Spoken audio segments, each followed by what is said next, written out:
लैला राजघराने से संबंध रखती थी, वो बहुत सुंदर थी।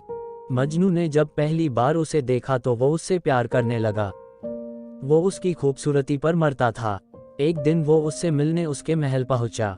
वहां जाकर वो उसके कमरे में गया और अपने जेब से पायल निकालकर उसके खूबसूरत पैरों में पहना दी। उसके बाद उसने उन पैरों को अपने होठों से चूमा। जब वो दूसरी पायल पहनाने लगा तो लैला ने करवट बदल ली। फिर मजनू ने दूसरी पायल नहीं पहने और उसे निशानी समझकर अपने पास रख ली। जब सवेरे राजकुमारी लैला उठी तो उसने अपने पैरों में उस पायल को देखा, वो हैरान रह गई।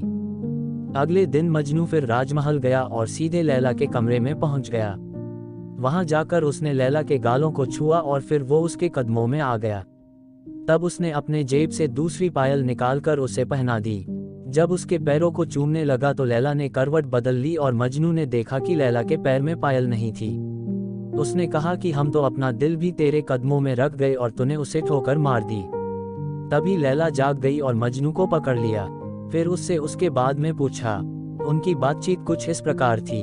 लैला, तुम कौन हो? मजनू, आपका सेवक। लैला, तुम रहते कहाँ हो? मजनू, आपके चरणों में। लैला, तुम काम क्या करते हो? मजनू, आपकी पूजा। और यह कहकर मजनू ने लैला के पैरों को चूम लिया। लैला उससे बहुत खुश हुई और वो भी उससे प्यार करने लगी। लैला ने मजनू को अपने पास आने को कहा तो मजनू ने जवाब दिया कि वो तो बस आपके कदमों में अपने उम्र गुजारना चाहता है। इस प्यार का जब लैला के पिता को पता चला तो वो बहुत नाराज हुए।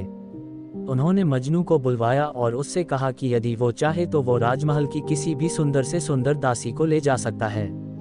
पर लैला को भूलने के बाद मजनू ने उनसे कहा कि राजमहल की सभी दासी लैला के चरणों की धूल के सामान भी नहीं है और उसे किसी भी दौलत का लालच नहीं है। इस पर नाराज होकर लैला के पिता ने मजनू को देश से निकाल दिया और लैला की शादी किसी राजा के साथ कर दी। लैला शादी के बाद अपने पति के साथ इराक चली गई। वो खुश नहीं थी। लैला इराक पहुंचकर बहुत बीमार हो गई।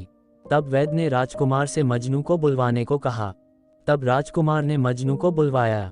मजनू राजमहल पहुंचकर लैला के कमरे में जाता है। लैला वहां पर सो रही होती है। मजनू लैला के पैरों के पास बैठ जाता है और उन्हें चूमने लगता है।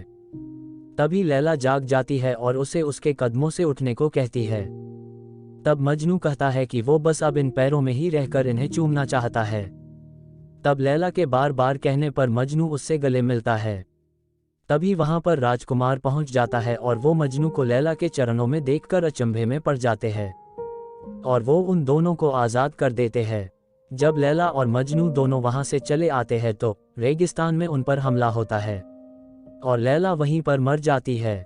मजनू भी उसके गम में मरने लगता है तो उसे लैला को दिया हुआ वचन याद आता है कि वो उसके कदमों में ही मरेगा। तब वो उसके पैरों के पास जाकर उन्हें चूमता हुआ मर जाता है। वो प्यार आज भी अमर है। ऐसे प्रेमी बहुत कम मिलते हैं जो एक दूसरे के लिए जान भी दे देते हैं।